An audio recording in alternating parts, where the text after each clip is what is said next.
বাবা, আমি ভারতে যাচ্ছি, দোয়া করবেন। মুঠোফোনে বাবাকে বলা এটাই ছিল মেয়ের শেষ কথা। এরপর কেটে গেল দিন, সপ্তাহ, মাস, কিন্তু মেয়ে আর ফেরে না। ব্যাকুল বাবা যখন জামাতার দরজায় গিয়ে দাঁড়ালেন, জামাতা ঠান্ডা মাথায় জবাব দিল, আপনার মেয়ে তো ভারতেই এক সড়ক দুর্ঘটনায় মারা গেছে। কিন্তু কোথায় সেই দুর্ঘটনা, কোথায় তার লাশ? নরসিংদীর এক অসহায় বাবার মনে দানা বাঁধা সেই ছোট্ট সন্দেহের সূত্র ধরেই যখন পুলিশ পুরো ইনভেস্টিগেশনস বা পিবিআই তদন্তে নামলো, তখনও ওলট পালট হয়ে গেল সব হিসাব। জানা গেল মেয়েটি কোনোদিন ভারতের মাটিতে পাই রাখেননি। তাকে খুন করা হয়েছে দেশের এক নামী পর্যটন কেন্দ্রের হোটেল রুমে। কিন্তু সবচেয়ে বড় ধাক্কাটি তখনও বাকি ছিল, কারণ পুলিশ যখন তদন্তে নামলো তখন কোথাও কোনো লাশের অস্তিত্বও নেই, সুরতহাল নেই, তদন্ত নেই, কোনো প্রত্যক্ষদর্শী সাক্ষীও নেই। তবে লাশ ছাড়া কিভাবে প্রমাণ হলো এই নিখুঁত মার্ডার কেস? ঘটনাটি 2018 সালের সেপ্টেম্বর মাসের। ঢাকার আশুলিয়ায় বিউটি পার্লার চালানোর নরসিংদীর মেয়ে মার্জিয়া কান্তা হঠাৎ নিখোঁজ হন। তার স্বামী শহীদুল ইসলাম প্রথম বিয়ের কথা গোপন করে কান্তাকে বিয়ে করেছিলেন। একাধিক নারীর সাথে শহীদুলের সম্পর্কের কারণেই তাদের মধ্যে প্রায়ই ঝগড়া হতো। এক পর্যায়ে কান্তাকে ইন্ডিয়া ঘোরানোর কথা বলে বাড়ি থেকে ডেকে আনে শহীদুল, আর তারপরেই রচিয়ে দেয় সড়ক দুর্ঘটনায় কান্তার মৃত্যুর ভুয়ো গল্প। মেয়ের কোনো হদিস না পেয়ে 2019 সালের জানুয়ারিতে আদালতে অপহরণ মামলা করেন কান্তার বাবা সোহরাব হোসেন। মামলার দায়িত্ব পেয়েই পিবিআই প্রযুক্তিগত তদন্ত শুরু করেন। আর তখনই প্রথম তথ্যটি বেরিয়ে আসে। যেদিন কান্তা নিখোঁজ হন সেদিন তার মোবাইলের লোকেশন ভারতের বর্ডার নয়, বরং শরীয়তপুরের একটি আবাসিক হোটেল দেখাচ্ছিল। শুধু তাই নয়, শহীদুলের সাথে সেখানে তার এক বন্ধু মামুন মিয়াও ছিল।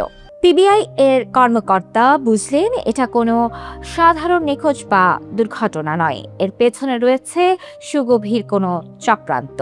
ট্র্যাকিং এর সূত্র ধরে পিবিআই জানতে পারে শরীয়তপুরে নিজের আসল নাম ঠিকানা ব্যবহার করায় ধরা পড়ায় ভয়ে প্ল্যান চেঞ্জ করে শহীদুল। সে কান্তাকে নিয়ে সোজা চলে যায় পটুয়াখালীর কুয়াকাটায়। 2018 সালের 22 সেপ্টেম্বর কুয়াকাটার হোটেল আল মদিনায় ভুয়া নাম ঠিকানা ব্যবহার করে একটি কক্ষ ভাড়া নেয় শহীদুল। সেখানেই কান্তাকে নৃশংসভাবে শ্বাসরোধ করে হত্যা করে সে এবং তার বন্ধু মামুন। এরপর কান্তার নিথর দেহটি তারা লুকিয়ে রাখে ঘরের বক্স খাটের ভেতরে। বাইরে থেকে তালা মেরে দুজনেই পালিয়ে যায়। এরপরের ঘটনাটি আরো ভয়ঙ্কর। কক্ষটি দীর্ঘদিন বন্ধ দেখেই হোটেল কর্তৃপক্ষ থানায় খবর দেয়। স্থানীয় থানা পুলিশ এসে ঘরের তালা ভেঙে কিছু আলামত জব্দ করলেও খাটের বক্স খুলে দেখার ন্যূনতম প্রয়োজন বোধ করেননি। পুলিশ চলে যাওয়ার দুদিন পর হোটেলের এক কর্মচারী রুম পরিষ্কার করতে গিয়ে বক্স খাটের ভেতর কান্তার পচতে থাকা লাশটি দেখতে পান। কিন্তু হোটেলের সুনাম নষ্ট হবে, কাস্টমার কমে যাবে, এই কুৎসিত ব্যবসায়িক লোভে হোটেলের দুই মালিক দেলোয়ার ও আনোয়ার এবং ম্যানেজার আমির হোসেন মিলে এক পৈশাচিক সিদ্ধান্ত নেন। তারা পুলিশের ভয় এড়াতে রাতের অন্ধকারে কান্তার লাশটি মোটরসাইকেলে করে নিয়ে সোজা বঙ্গোপসাগরের উত্তাল তরঙ্গে ভাসিয়ে দেন। 2019 সালের অক্টোবর পিবিআই কুড়িগ্রাম থেকে মূল খুনি পাষণ্ড স্বামী শহীদুলকে গ্রেপ্তার করে। একে একে ধরা পড়ে তার বন্ধু মামুন এবং হোটেলের দুই মালিক ও ম্যানেজার। সবাই নিজেদের অপরাধ স্বীকার করে জবানবন্দি দিয়েছেন। কিন্তু আইনি পরিভাষায় এই মামলাটি ছিল পিবিআই এর জন্য একটি অগ্নি পরীক্ষা। কারণ ফৌজদারি মামলায় খুনের বিচার নিশ্চিত করতে লাশের সুরতহাল এবং ময়নাতদন্তের রিপোর্টকে সবচেয়ে বড় প্রমাণ ধরা হয়। অথচ এই মামলায় কোনো লাশই ছিল না। পিবিআই প্রধান মোস্তফা কামাল জানান, লাশ না থাকা সত্ত্বেও এই মামলার বিচার প্রতিষ্ঠা করা ছিল তাদের সবচেয়ে বড় চ্যালেঞ্জ। কিন্তু দমে যায়নি পিবিআই। ডিজিটাল ফুটপ্রিন্ট, পারিপার্শ্বিক তথ্য প্রমাণ, হোটেলের রেজিস্টার খাতা এবং আসামিদের ধারাবাহিক স্বীকারোক্তির এমন এক অকাট্য জাল তারা তৈরি করে যা এড়ানোর কোনো সুযোগ আদালতের সামনে ছিল না। দীর্ঘ 2 বছরের বিচারিক প্রক্রিয়া শেষে 2021 সালে আদালত এই ঐতিহাসিক মামলার রায় দেন। রায়ে ঘাতক স্বামী শহীদুলকে আমৃত্যু কারাদণ্ড এবং বন্ধু মামুনকে যাবজ্জীবন কারাদণ্ড দেয়া হয়। আর টাকার লোভে লাশ সাগরে ভাসিয়ে দেয়া হোটেলের 2 মালিক ও ম্যানেজারকে দেয়া হয় 7 বছরের সশ্রম কারাদণ্ড।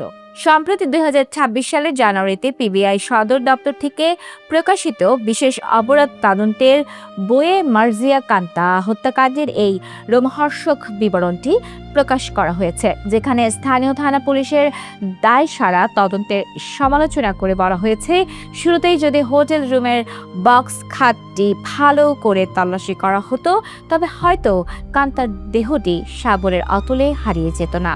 তবে এই রায় বাংলাদেশের বিচার ব্যবস্থার ইতিহাসে এক অনন্য নজির। ঘাতক স্বামী ভেবেছিল কান্তার দেহ সাগরের গভীরে তলিয়ে দেওয়ার সাথে সাথেই বুঝি তার অপরাধও চিরতরে হারিয়ে গেছে। কিন্তু ডিজিটাল যুগে অপরাধের ছাপ যে মুছে ফেলা যায় না এবং লাশ না থাকলেও যে খুনিকে আমৃত্যু খাঁচায় বন্দী করা সম্ভব, কুয়াকাটার এই সমুদ্রের চেয়েও বিশাল সত্যটি আজ তা প্রমাণ করে দিল।